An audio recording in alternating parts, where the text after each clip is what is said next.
আল্লাহ সুবহানাহু ওয়া তাআলার কাছে এমন কিছু আশা করে না। জানেন, তারা আমাদের চেয়েও তাদের চিন্তা একেবারে ঠুনকো। কি ঠুনকো?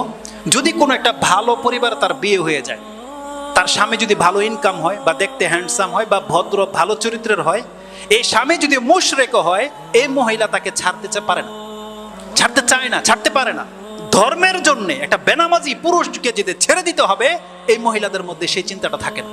তার স্বামী হারামখোর, তার স্বামী বেনামাজি, মুশরিকি আকীদা রাখে, সে এই সংসারকে ভেঙে দিতে চায় না।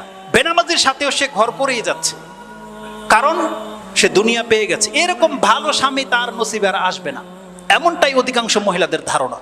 ঠিক তেমনি কিছু পুরুষ আছে, এমন সুন্দরী মেয়েকে পেয়ে গেছে, যেই মহিলা পর্দাও করে না, সালাতও আদায় করে না, তাবিজ কবজ বেঁধে রাখে, বাচ্চার এখানে কালি দিয়ে রাখে, ওর কাছে এটাই হুর, এটাই জান্নাতের হুর পেয়ে গেছে। যে এরকম বদ মহিলার সাথেও সংসার করে, অথচ বেনামাজির সাথে কোনো